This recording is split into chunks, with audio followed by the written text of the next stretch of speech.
الحمد لله نحمده ونستعينه ونستغفره ونؤمن به ونتوكل عليه ونعوذ بالله من شرور أنفسنا ومن سيئات أعمالنا من يهده الله فلا مضل له ومن يضلله فلا هادي له وأشهد أن لا إله إلا الله وحده لا شريك له وأشهد أن سيدنا وسندنا ونبينا ومولانا محمدا عبده ورسوله صلى الله تعالى عليه وعلى آله وأصحابه وبارك وسلم تسليما كثيرا أما بعد فأعوذ بالله من الشيطان الرجيم بسم الله الرحمن الرحيم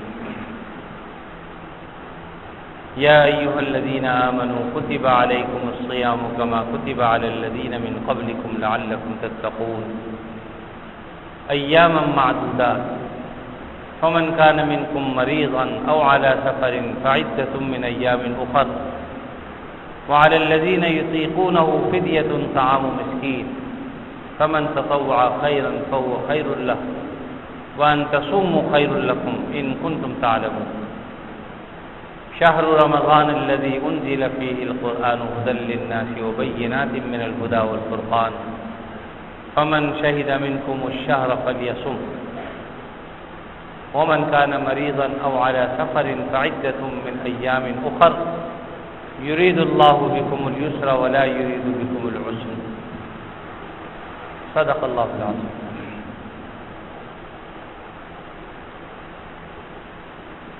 حاضرین محترم، قرآن مجید کی چند آیات ہیں جن کی میں نے تلاوت کی ہے. دعا فرمائیے اللہ تعالیٰ اپنے فضل و کرم سے بات کو صحیح طریقے پر کہنے کی، سننے کی ہمیں توفیق عطا فرمائے. اللہ رب العزت نے اپنے فضل و کرم سے رمضان المبارک ہمیں عطا فرما دیا، جس پر ہم اللہ کا جتنا بھی شکر ادا کریں کم ہے. یہی سعادت بزور بازو نے کانا بخشت خدائے بخشندہ، یہ سعادت بزور بازو حاصل نہیں کی جا سکتی جب تک کہ اللہ تعالیٰ ہی اپنا فضل نہ فرمائے. اس لیے اس پر جتنا بھی ہم شکر ادا کریں وہ کم ہے. اور شکر کا طریقہ یہ ہے کہ اس پورے مہینے کو اللہ کی عبادت میں اس کے حکموں کے مطابق گزاریں. جن آیات کی میں نے تلاوت کی ہے اس میں اللہ رب العزت نے اہل ایمان کو خطاب کر کے فرمایا یا ایھا الذین آمنوا، اے ایمان والو. یہ اللہ تعالیٰ کا خطاب ہے اہل ایمان سے. ایک خطاب ہوتا ہے تمام لوگوں سے، یا ایھا الناس، اے لوگوں. اس میں مسلمان بھی داخل، غیر مسلم بھی داخل، سب ہوتے ہیں. لیکن جب کوئی خاص حکم دیا جاتا ہے اور وہ خاص حکم اہل ایمان کو دیا جا رہا ہو تو اللہ تعالیٰ فرماتے ہیں یا ایھا الذین آمنوا، اے ایمان والو. ایمان والوں کا تقاضا کیا ہے کہ وہ اپنے آپ کو پورے طور پہ اپنے رب کی طرف متوجہ کریں کہ اللہ تعالیٰ کیا فرما رہے ہیں. چنانچہ فرمایا کتب علیکم الصیام، اللہ نے تم پر روزے فرض کر دیے یا تم پر روزے فرض کر دیے گئے. کما کتب علی الذین من قبلکم، جیسا کہ تم سے پہلی امتوں پر فرض کیے گئے. اور مقصد کیا ہے؟ لعلکم تتقون، تاکہ تم متقی ہو جاؤ، اللہ سے ڈرنے والے ہو جاؤ، تمہارے قلب کا تزکیہ ہو جائے، تمہاری طہارت حاصل ہو جائے تمہیں. تو یہ مقصد. اور ساتھ میں فرمایا ایام معدودات، میاں یہ گنتی کے چند دن ہیں. رمضان شروع ہونے میں دیر ہوتی ہے، ختم ہونے میں دیر نہیں لگتی. دن انگلیوں پر گزرتے ہیں کہ آج پہلا روزہ ہو گیا، اب دوسرا ہو گیا، اب تیسرا ہو گیا، پتہ چلا پورا عشرہ گزر گیا، پھر دوسرا عشرہ گزر گیا، اب اعتکاف شروع ہو گیا، اب ختم ہو گیا. تو اللہ تعالیٰ نے ہماری تسلی کے لیے فرمایا ایام معدودات، یہ گنتی کے دن ہیں. اور جو چیز گنتی کی ہو اس کی ہمیں قدر کرنی چاہیے. فمن کان منکم مریضا، جو شخص تم میں سے مریض ہو، او علی سفر، یا مسافر ہو، سفر پر سوار ہونے کا مطلب واقعی وہ شرعی مسافر ہو. یہ نہیں ہے کہ آج میں سرجانی ٹاؤن جا رہا ہے تو کہے کہ بھائی 20 کلومیٹر جا رہا ہوں اس لیے میں روزے مسافر ہو گیا. نہیں، 28 مائل فقہائے کرام نے اندازہ لگایا ہے اس کا، جو 3 دن کی مسافت ہوتی ہے اصل میں. اور آگے فرمایا کہ وَعَلَى الَّذِينَ يُطِيقُونَهُ فِدْيَةٌ طَعَامُ مِسْكِينٍ. جو آدمی طاقت رکھتا ہے تو اسے چاہیے کہ وہ فدیے کے طور پر مسکین کا کھانا دے. فَمَن تَطَوَّعَ خَيْرًا فَهُوَ خَيْرٌ لَهُ. اور اگر وہ روزہ رکھے تو یہ زیادہ بہتر. وَأَن تَصُومُوا خَيْرٌ لَكُمْ فرماتے ہیں اگر وہ روزہ رکھے تو تمہارے لیے زیادہ بہتر. وَاللَّهُ يَعْلَمُ وَأَنتُمْ لَا تَعْلَمُونَ. اللہ تعالیٰ جانتا ہے.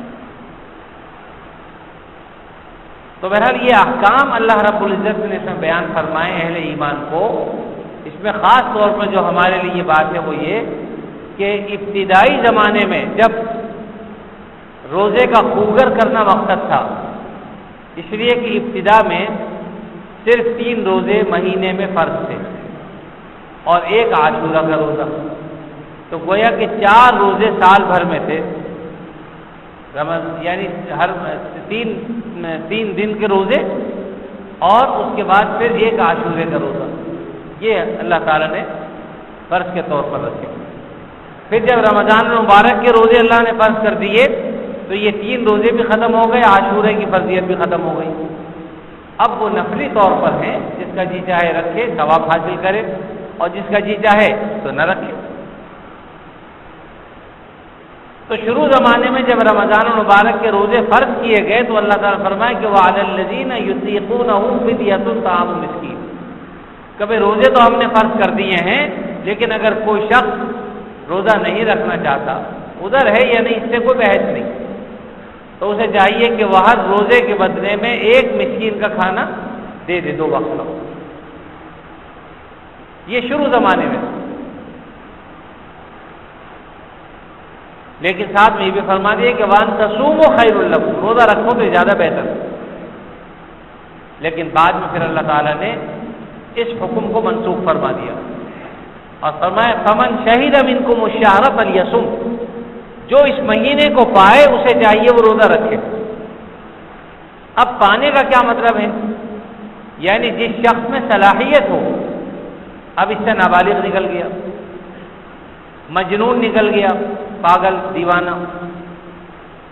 اسی طریقے سے کوئی آدمی بے ہوش ہے وہ نکل گیا. تو بہرحال جو آدمی اس کو پائے یعنی اس حالت میں کہ وہ روزہ رکھ سکتا ہے. اب کافر نکل گیا اس حکم سے، اس لیے کہ کافر کے اندر صلاحیت نہیں.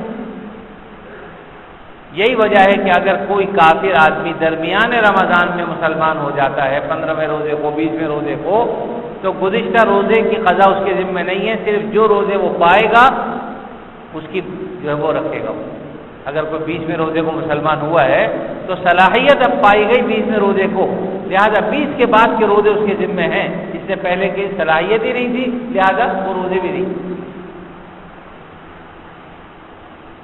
تو اس لیے اللہ رب العزت نے فرما دیا کہ جو آدمی طاقت رکھتا ہے، یہ ابتدا کے زمانے میں، لیکن جب یہ حکم منسوخ ہو گیا اب یہ ہے کہ جس آدمی بھی صلاحیت ہے یعنی عاقل ہے، بالغ ہے، مسلمان ہے، تو اسے چاہیے کہ وہ روزہ رکھے.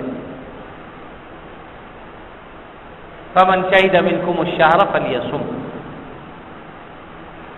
جو آدمی اس مہینے کو پالے اور اس میں صلاحیت ہو تو اس کے ذمے روزہ لازم ہے. اب فدیہ دے کر نہیں نکل سکتا. البتہ یہ آیت اس شخص کے حق میں برقرار ہے، وَعَلَى الَّذِينَ يُطِيقُونَهُ، اس شخص کے حق میں جو بہت بوڑھا آدمی ہے، طاقت نہیں رکھتا روزہ رکھنے کی. بوڑھا پھوس جس کو کہتے ہیں، اس عمر میں آ گیا ہے کہ روزہ رکھنے کی اس میں طاقت ہی نہیں، اس کے حق میں یہ ہے کہ وہ فدیہ دے دے. یا ایسا مریض کہ جس کا مرض کبھی ختم ہونے والا نہیں، سانس کی بیماری، اور بیماری بھی ایسی ہے کہ انہیلر جب تک نہ لے اس وقت تک سانس ہی نہیں آتا، اور جب وہ لے گا تو اس میں وہ لکوڈ مادہ جو ہوتا ہے وہ اندر جاتا ہے، اس سے روزہ نہیں ہوتا۔ یا اور ایسا مریض کہ جس کے لیے روزہ جانے کا سبب ہو جاتا ہے، اس شخص کے حق میں وعلی الذین یطیقونہ موجود ہے کہ جو شخص فدیہ دے دے، اگر مریض ہے یا بوڑھا آدمی ہے تو بہرحال معذوروں کے حق میں تو ہے یہ، لیکن جس کو اللہ نے قوت، طاقت، ہمت، صلاحیت عطا فرمائی ہے، وہ صلاحیت کے ہوتے ہوئے، قوت کے ہوتے ہوئے روزے کو ترک نہیں کر سکتا۔ اگر چھوڑے گا تو اس پر قضا ہے، اس کو ادا کرنا ہوگا، فدیہ دے کر جان چھڑائی نہیں جا سکتی۔ تو یہ فرمایا فمن شہد منکم الشہر فلیصم۔ اللہ تعالیٰ نے بہت سے احسانات ہم پر فرمائے ہیں، کیونکہ یہ سارے احکام کس لیے ہیں؟ آگے قرآن مجید میں اگلی آیت میں اللہ نے فرمایا یرید اللہ بکم اليسر ولا یرید بکم العسر۔ اللہ تعالیٰ تمہارے ساتھ سہولت کا معاملہ چاہتے ہیں، نرمی کا معاملہ چاہتے ہیں، اور تمہارے ساتھ تنگی کا معاملہ نہیں چاہتے۔ اللہ تعالیٰ حکم سخت بھی کر سکتے تھے، لیکن اللہ تعالیٰ نے نرمی کا معاملہ رکھا ہے، سختی کا معاملہ نہیں فرمایا۔ ابتدائی زمانے میں 3 تبدیلیاں روزے کے معاملے میں ہوئی کہ پہلے جیسا کہ میں نے بتایا کہ فدیہ دے کر فدیہ دے سکتے تھے، لیکن بعد میں منسوخ ہو گیا۔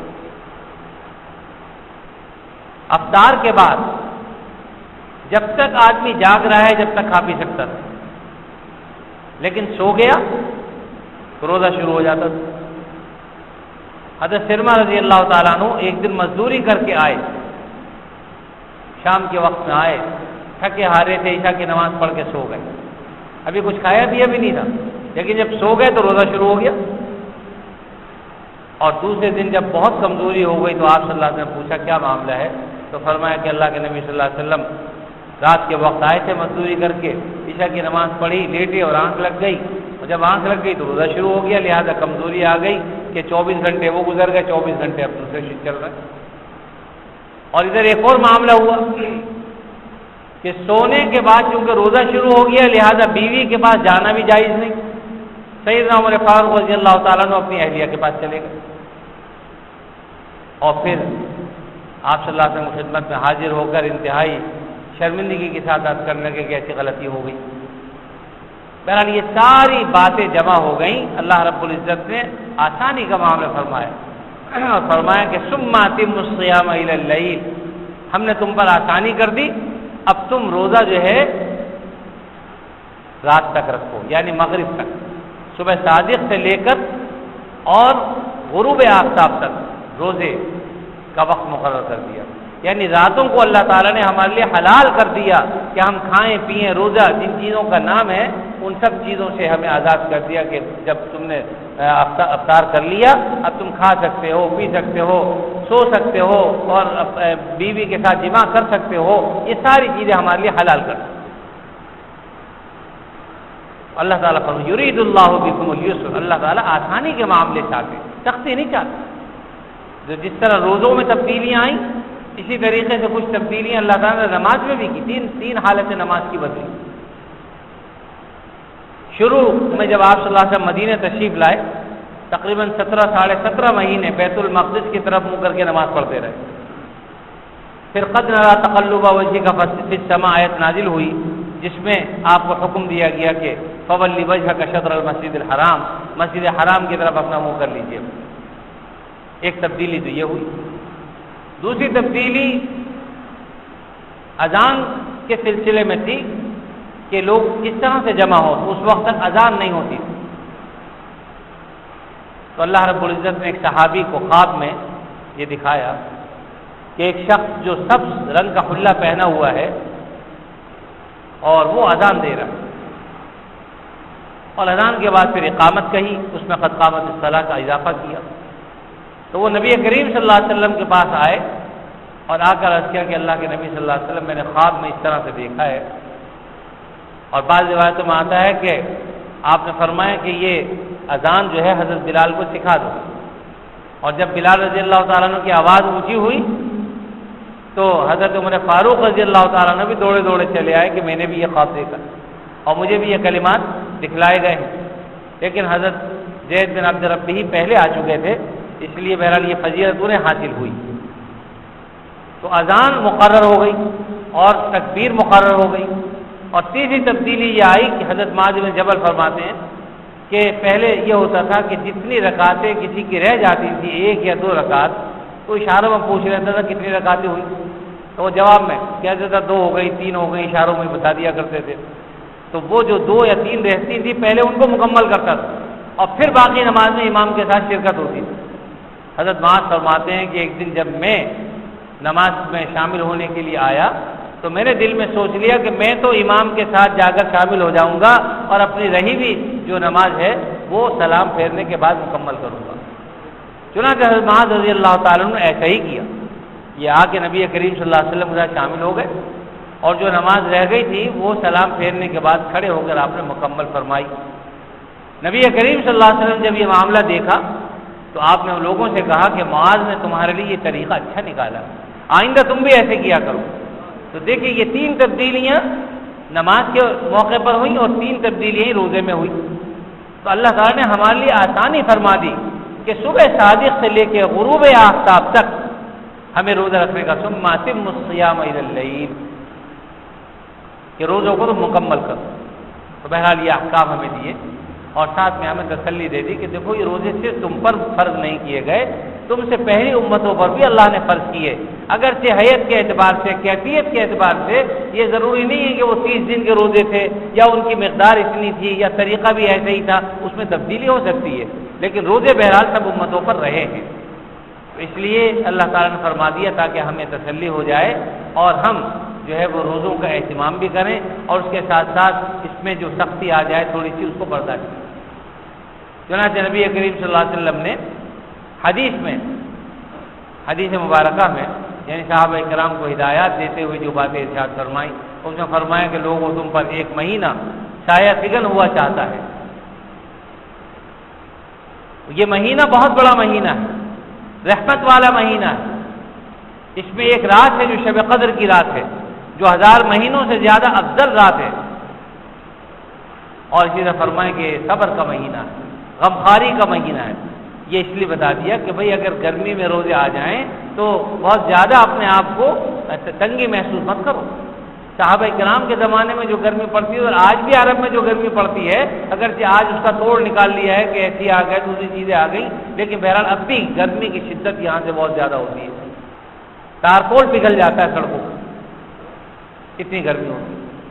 اور سوچئے کہ نبی کریم صلی اللہ علیہ وسلم اور آپ کے صحابہ کرام جس دور میں تھے، پکے گھر بھی نہیں ہوتے تھے، کچے گھر ہوتے تھے، وہ اونچے گھر بھی نہیں ہوتے تھے، یعنی آپ صلی اللہ علیہ وسلم اگر کھڑے ہو کر اپنے ہاتھ کو ایسے کرے تو چھت پہ ہاتھ لگ جاتا تھا۔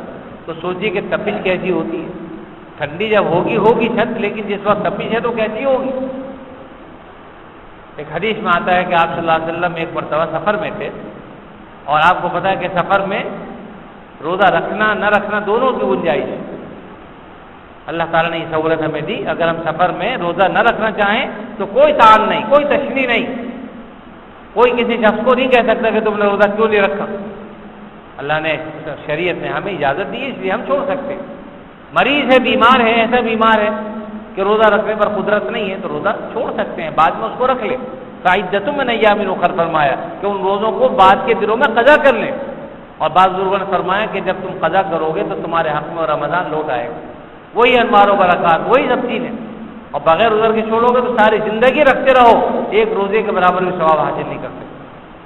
تو بہرحال نبی کریم صلی اللہ علیہ وسلم ایک سفر میں تھے، اور اس وقت جو جماعت آپ کے ساتھ تھی ان میں سے کسی کا روزہ نہیں تھا سوائے نبی کریم صلی اللہ علیہ وسلم کے اور ایک صحابی عبداللہ بن رواحہ رضی اللہ تعالیٰ عنہ، یہ 2 روزے تھے، باقی کسی کا روزہ نہیں تھا۔ اور جن کا روزہ نہیں تھا گرمی کی شدت سے اپنے سروں پر اپنے ہاتھوں سے سایہ کر رہے تھے کہ سر پر دھوپ سے بچ جائے، یعنی اتنی شدت کی گرمی تھی۔ یہ بات میں نے اس لیے عرض کی کہ آج ہمارے یہاں کچھ گرمی میں روزے آ گئے، اللہ کا شکر ہے، اس سے پہلے عام طور پر گرمی کا موسم نہیں ہوتا تھا، کچھ ٹھنڈا موسم ہو جاتا تھا، بارشیں ہو جاتی تھی اور ہوائیں چل پڑتی تھیں، یا موسم ابر آلود ہوتا تھا تو موسم نرم ہو جاتا تھا۔ اور آج اتفاق سے اس رمضان میں موسم گرم ہے، لیکن یہ گرمی کا موسم یقیناً ہم نے تو مانگا نہیں اللہ سے، اللہ نے جب عطا فرما دیا خوش دلی سے روزے رکھیے، ہائے وائے مت کیجیے، بے صبری کا مظاہرہ مت کیجیے۔ یاد رکھیے کہ جو لوگ گناہوں میں ملوث رہتے ہیں ان کو روزہ زیادہ لگتا ہے، وہ زیادہ ہائے وائے کرتے ہیں، لیکن جو لوگ تقوی طہارت کے ساتھ زندگی گزارتے ہیں وہ ہائے وائے بھی نہیں کرتے اور کرنا بھی نہیں چاہیے۔ جب آپ نے فرما دیا صبر کا مہینہ ہے، اس کا مطلب یہ ہے کہ بھائی صبر کرو، اگر تھوڑی سختی آ جائے، روزہ گرم ہو جائے، یا تراویح میں تھوڑی سی تمہیں ایسی جگہ کھڑے ہونے کو مل گئی کہ وہاں پنکھا نہیں ہے، بے شک سر سے لے کے پیر تک پسینہ بہ رہا ہے، لیکن کوئی بات نہیں، اللہ تعالیٰ نے ہمیں اتنی راحتیں عطا فرما رکھی ہیں۔ ایک دور ایسا تھا کہ کچھ بھی نہیں تھا، سائے بھی نہیں ہوتے تھے، نیچے بچھانے کے لیے چٹائیاں بھی نہیں ہوتی تھی، مٹی میں نماز پڑھتے، تو اللہ کا شکر ادا کرنا چاہیے کہ بہرحال ہم بہت اللہ تعالیٰ کی نعمتوں میں ہیں، تو اس کا تقاضا تو یہ ہے کہ ہم قدم قدم پر اللہ کی نعمتوں پر اس کا شکر ادا کریں، اور شکر کی ادائیگی یہی ہے کہ اللہ تعالیٰ نے ہمیں یہ ماہ مبارک جو عطا فرمایا ہے، اس ماہ مبارک کی ہم قدر کریں۔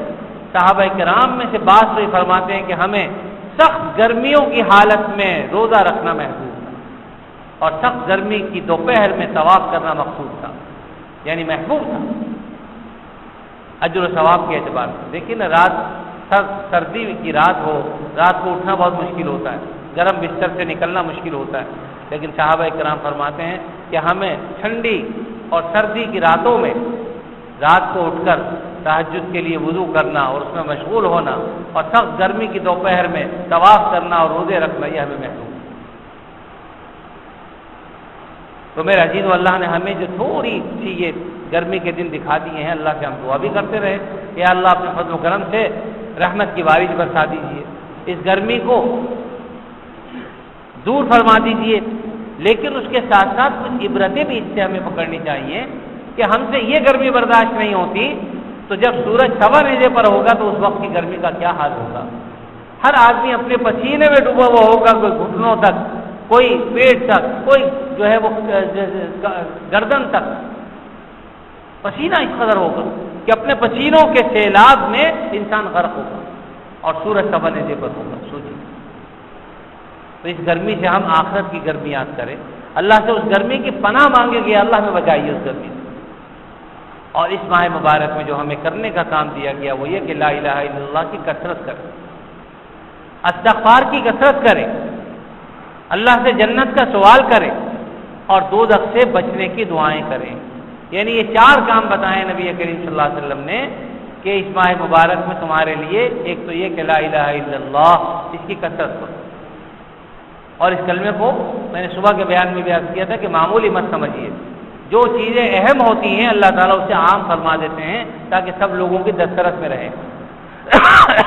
دنیا کا قاعدہ تو اور ہے، اچھے اچھے پلاٹوں پہ قبضہ کر لیا، ادارے ہی کر لیتے ہیں، عام لوگوں کو ملتے ہی نہیں۔ لیکن اللہ کا معاملہ یہ ہے کہ جو اہم چیزیں ہوتی ہیں وہ ایسی رکھتے ہیں کہ جس کا جی جائے حاصل کر لے بھائی۔ کلمہ طیبہ اہم ترین چیز ہے، اللہ تعالیٰ نے اس کو عام کر دیا۔ چھوٹا بچہ جب بولنا سیکھتا کہتے ہیں لا الہ، تو بچے کی زبان پر آسانی کے ساتھ لام جاری ہو جاتا ہے۔ لام کا کلمہ انتہائی آسانی کے ساتھ زبان پہ جاری ہوتا ہے۔ گونگا آدمی جو توتلا ہوتا ہے وہ بھی لام ادا کر لیتا ہے۔ تو بات یہ ہے کہ اللہ تعالیٰ نے ہماری آسانی کی فرمایا کہ ہم نے تمہیں خاص چیز دی ہے لیکن عام کر دی ہے، جس طرح ہوا کو عام کر دیا ہے۔ اگر ہوا جو ہے وہ اللہ تعالیٰ ایسے عام نہ فرماتے تو ہمیں سلنڈروں میں ہو کے ملتی اور اس کے لیے بھی ہمیں پیسے خرچ کرنے پڑتے۔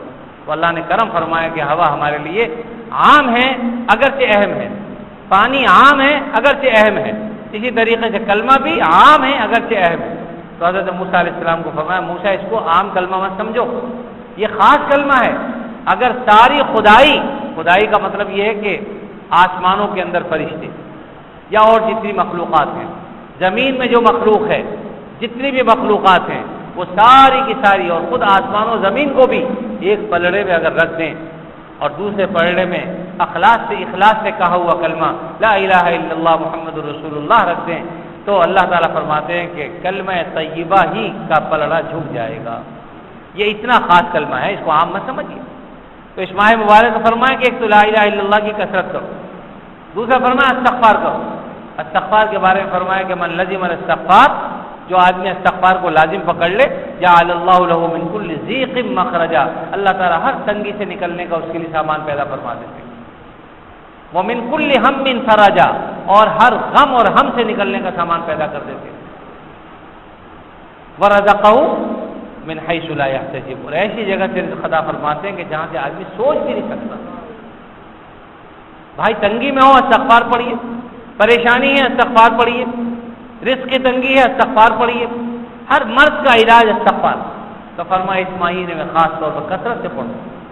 فرمایا یہ تو اللہ کی رضا کے لیے تم پڑھو گے، کرو گے، فائدہ اگرچہ اس کا بھی ہمیں ملے گا. اور فرمایا دو چیزیں ایسی ہیں جس کے بغیر تمہیں چارہ کار نہیں. ایک یہ کہ تم اللہ سے جنت کی طلب کرو، اور دوسرا یہ کہ دوزخ سے پناہ مانگو. تو یہ رمضان المبارک میں خاص طور پر کرنے کی چیز ہے. اس لیے فرمایا کہ اس ماہ مبارک کا پہلا عشرہ رحمت ہے، دوسرا مغفرت ہے، اور تیسرا عتق من النار، دوزخ سے آزادی کا ہے. اس لیے میرا عزیز و اس ماہ مبارک میں ایک ایک لمحے کی ہم قدر کریں.